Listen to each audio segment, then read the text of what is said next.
ಬಿಜೆಪಿಗೆ ಯಡಿಯೂರಪ್ಪನೇ ಬಾಸ್. ಇಲ್ಲಿವೆ ಸ್ಫೋಟಕ ಅಂಕಿ ಅಂಶಗಳು. ರಾಜಾಹುಲಿ ಕೆಣಕಿ ಅಧಿಕಾರಕ್ಕೆ ಕರ್ನಾಟಕದಲ್ಲಿ ಸಾಧ್ಯವೇ ಇಲ್ಲ. ಯತ್ನಾಳ್, ಜೋಶಿ, ಸೋಮಣ್ಣ ಸಾತಿಯ ರಾಜ್ಯಾಧ್ಯಕ್ಷ ಪಟ್ಟಕ್ಕೆ ಬೇರೆಯವರು ಸೂಕ್ತವಾ? Vijendra route clear, Yatnal JCB puncture, big breaking.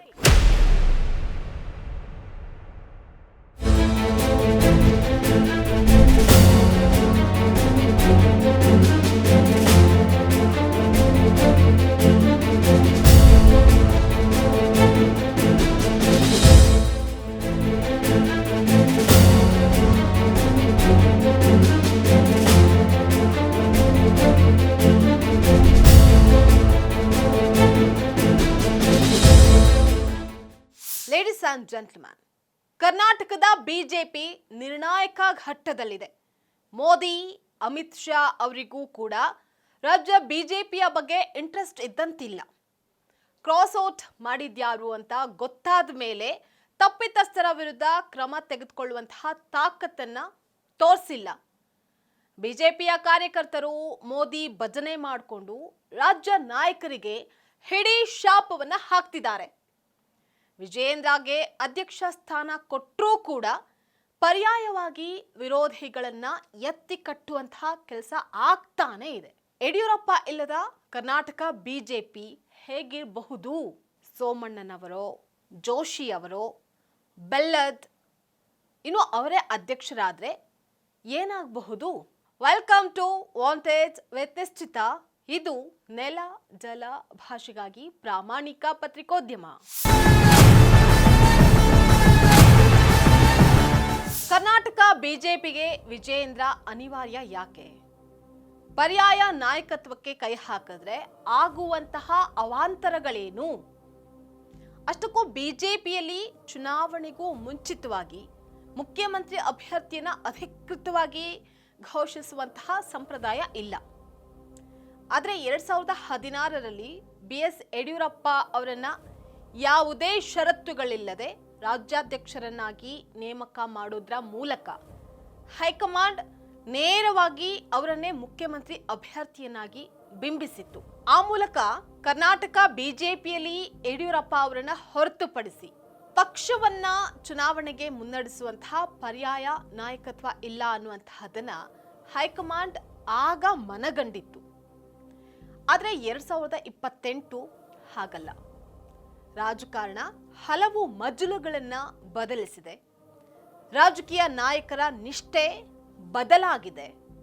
ಮುಖ್ಯವಾಗಿ ಯಡಿಯೂರಪ್ಪ ಅವರ ವರ್ಚಸ್ಸು ಮೊದಲಿನಂತೆ ಇಲ್ಲವೇ ಇಲ್ಲ. ಇಮೇಜ್ ಡ್ಯಾಮೇಜ್ ಆಗಿದ್ದಂತೂ ಸತ್ಯ.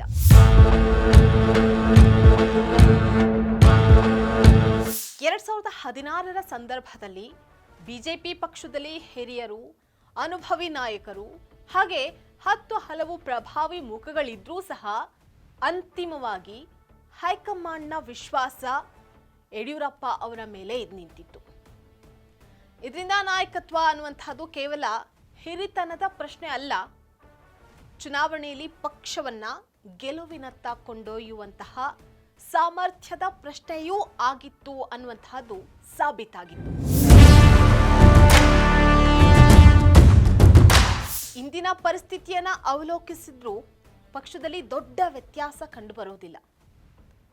ಅಂದಿನ ಅನೇಕ ನಾಯಕರು ಇಂದಿಗೂ ಪಕ್ಷದಲ್ಲಿದ್ದಾರೆ. ಆದರೆ ಕಳೆದ ಕೆಲವು ವರ್ಷಗಳಲ್ಲಿ ಅವರ ರಾಜ್ಯ ವ್ಯಾಪಿ ಪ್ರಭಾವ ಪ್ರಶ್ನಾರ್ಹವಾಗಿದೆ.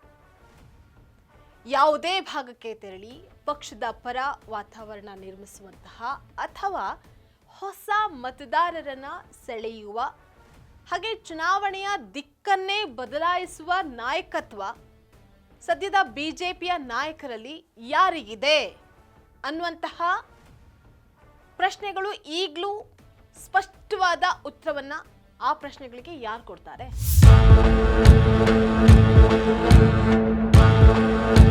ಬಹುತೇಕ ನಾಯಕರು ತಮ್ಮ ಕ್ಷೇತ್ರ ಅಥವಾ ತಮ್ಮ ಪ್ರಾದೇಶಿಕ ಪ್ರಭಾವಕ್ಕೆ ಸೀಮಿತರಾದವರು ಶಾಸಕರಾಗುವುದು, ಸಚಿವರಾಗುವುದು ಅಥವಾ ತಮ್ಮ ರಾಜಕೀಯ ಅಸ್ತಿತ್ವವನ್ನ ಉಳಿಸ್ಕೊಳ್ಳೋದೇ ಅವರ ಮೊದಲ ಆದ್ಯತೆ.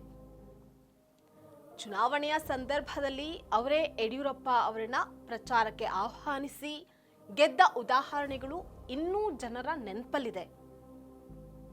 ಇಂತಹ ಸಂದರ್ಭದಲ್ಲಿ ರಾಜ್ಯಾಧ್ಯಕ್ಷರ ಬದಲಾವಣೆಯ ಕುರಿತ ಮಾತನಾಡುವಂತಹವರು ಮೊದಲು ತಮ್ಮ ರಾಜ್ಯ ವ್ಯಾಪಿ ಜನಧಾರ ಮತ್ತು ಸಂಘಟನಾ ಸಾಮರ್ಥ್ಯವನ್ನ ಸಾಬೀತುಪಡಿಸಬೇಕು.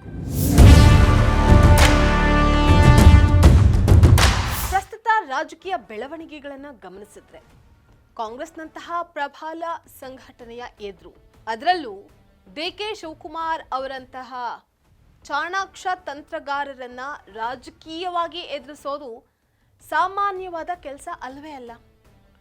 ಅದಕ್ಕೆ ಸಂಘಟನಾ ಶಕ್ತಿ, ಚುನಾವಣಾ ತಂತ್ರಗಾರಿಕೆ, ಸಂಪನ್ಮೂಲಗಳ ಕ್ರೋಢೀಕರಣ ಹಾಗೆ ಕ್ಷಿಪ್ರ ನಿರ್ಧಾರ ಕೈಗೊಳ್ಳುವಂತಹ ಸಾಮರ್ಥ್ಯ ಅತ್ಯಗತ್ಯ. ಪ್ರಸ್ತುತ ಬಿಜೆಪಿಯ ನಾಯಕತ್ವದಲ್ಲಿ ಈ ಎಲ್ಲ ಗುಣಗಳ ಸಂಯೋಜನೆ ಯಾರಲ್ಲಿದೆ ಅನ್ನುವಂತಹ ಪ್ರಶ್ನೆಗೆ ಬಿವೈ ವಿಜಯೇಂದ್ರ ಅವರ ಹೆಸರೇ ಮುಂಚೂಣಿಯಲ್ಲಿದೆ.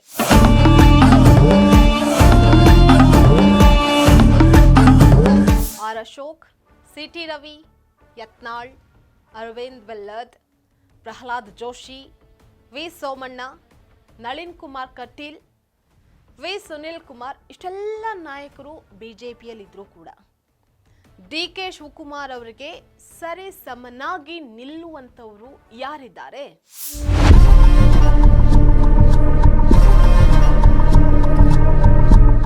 ಇನ್ನು ಬಿಜೆಪಿ ಸಂಘಟನೆಯ ದೃಷ್ಟಿಯಿಂದಲೂ ಕೂಡ ಜನಪ್ರಿಯತೆ ಅಥವಾ ಪ್ರಬಲ ಸಮುದಾಯದ ಬೆಂಬಲ ಮಾತ್ರ ಸಾಕಾಗೋದಿಲ್ಲ.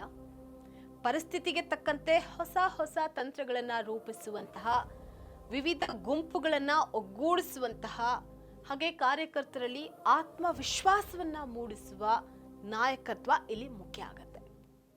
ಇನ್ನು ಈ ದೃಷ್ಟಿಯಿಂದಲೂ ಸಹ ವಿಜೇಂದ್ರ ಅವರ ಪಾತ್ರ ಪ್ರಸ್ತುತ ಸಂದರ್ಭದಲ್ಲಿ ಗಮನಾರ್ಹವಾಗಿದೆ. ಮುಂದಿನ ನವೆಂಬರ್ ವೇಳೆಗೆ ರಾಜ್ಯಾಧ್ಯಕ್ಷರ ಬದಲಾವಣೆ ಆಗಬಹುದು ಅನ್ನುವಂತಹ ಊಹಾಪೋಹಗಳ ನಡುವೆ ಶೋಭಾ ಕರಂದ್ಲಾಜೆ, ವಿ ಸೋಮಣ್ಣ, ಅರವಿಂದ್ ಲಿಂಬಾವಳಿ ಹಾಗೆ ಅರವಿಂದ್ ಬೆಲ್ಲದ್ ಅವರ ಹೆಸರುಗಳು ಚರ್ಚೆಗೆ ಬರ್ತಾ ಇದೆ. ವಿ ಸೋಮಣ್ಣ ಅವರು ರಾಷ್ಟ್ರ ರಾಜಕಾರಣದಲ್ಲಿ ಸಕ್ರಿಯರಾಗಿರುವಂತಹ ಹಿರಿಯ ನಾಯಕರು. ಆದರೆ ಕರ್ನಾಟಕದ ಇಂದಿನ ರಾಜಕೀಯ ಸವಾಲುಗಳನ್ನು ಎದುರಿಸೋದಕ್ಕೆ ಅಗತ್ಯವಾದ ಸಂಘಟನಾ ಚುರುಕು, ವಯೋಮಾನ ಹಾಗೆ ಪೂರ್ಣಕಾಲಿಕ ನಾಯಕತ್ವದ ಸಾಮರ್ಥ್ಯ ಇಲ್ಲ. ಮೇಲಾಗಿ ಡಿಕೆ ಜೊತೆಗಿನ ನಂಟು ಹಾಗೆ ತುಮಕೂರು ಜಿಲ್ಲಾ ರಾಜಕಾರಣವನ್ನೇ ಹಾಳುಗೆಡುವಿದಂತಹ ಆರೋಪ ಆ ಜಿಲ್ಲೆಯ ನಾಯಕರಿಂದಲೇ ಕೇಳಿ ಬರ್ತಾ ಇದೆ. ಈ ಹೊತ್ತಲ್ಲಿ ಈ ವ್ಯಕ್ತಿ ಸಂಘಟನೆಯ ಚುಕ್ಕಾಣಿ ಹಿಡಿದ್ರೆ ಪಕ್ಷ ಹೊಡೆದ ಮನೆಯಾಗತ್ತೆ. ಬಿಜೆಪಿ ನಾವಿಕ ದಿಕ್ಕಿಲ್ಲದ ದೋಣಿ ಆಗಬಹುದು. ಇನ್ನು ಶೋಭಾ ಕರಂದ್ಲಾಜೆ ಅವರು ಸಂಘಟನಾ ಹಿನ್ನೆಲೆಯಿಂದ ಬಂದಂತಹ ನಾಯಕಿಯಾಗಿದ್ರೂ ಕೂಡ ಅವರು ರಾಜಕೀಯ ಪ್ರಭಾವ ಉಡುಪಿ ಚಿಕ್ಕಮಗಳೂರಿನಿಂದ ಈಚೆಗಿಲ್ಲ. ಪ್ರಸ್ತುತ ರಾಜ್ಯ ರಾಜಕಾರಣದ ಸಂಕೀರ್ಣ ಪರಿಸ್ಥಿತಿಯಲ್ಲಿ ಎಲ್ಲರನ್ನ ಸಮನ್ವಯಗೊಳಿಸುವಂತಹ ನಾಯಕತ್ವ ಅವರಿಂದ ಸಾಧ್ಯನಾ ಅನ್ನುವಂತಹ ಅನುಮಾನಗಳಿದೆ. ಹಾಗೆ ಅರವಿಂದ್ ಬೆಲ್ಲದ್ ಅವರ ಹೆಸರು ಚರ್ಚೆಯಲ್ಲಿದ್ರೂ ಸದ್ಯಕ್ಕದು ಧಾರವಾಡದ ಕೆಲವು ಪಟ್ಟಭದ್ರರ ಹುನ್ನಾರವಷ್ಟೇ ಅಂತ ಕೂಡ ಬಿಜೆಪಿಗರು ಮಾತನಾಡ್ಕೊಳ್ತಾ ಇದ್ದಾರೆ.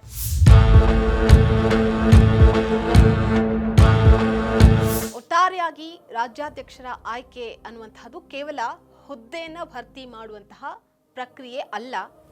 ಅದು ಮುಂದಿನ ವಿಧಾನಸಭಾ ಚುನಾವಣೆಯ ದಿಕ್ಕನ್ನೇ ತೀರ್ಮಾನ ಮಾಡುವಂತಹ, ನಿರ್ಧರಿಸುವಂತಹ ವ್ಯಕ್ತಿಯ ಹಿರಿತನಕ್ಕಿಂತ ಸಂಘಟನೆಯನ್ನ ಮುನ್ನಡೆಸುವಂತಹ ಸಾಮರ್ಥ್ಯ, ಕಾರ್ಯಕರ್ತರನ್ನ ಒಗ್ಗೂಡಿಸುವಂತಹ ನಾಯಕತ್ವ, ಚುನಾವಣಾ ತಂತ್ರ ರೂಪಿಸುವಂತಹ ಕೌಶಲ್ಯ ಮತ್ತು ಪ್ರತಿಸ್ಪರ್ಧಿಗಳನ್ನ ಸಮರ್ಥವಾಗಿ ಎದುರಿಸುವಂತಹ ರಾಜಕೀಯ ಚಾಣಾಕ್ಷತೆ ಇಲ್ಲಿ ಮುಖ್ಯವಾಗುತ್ತೆ.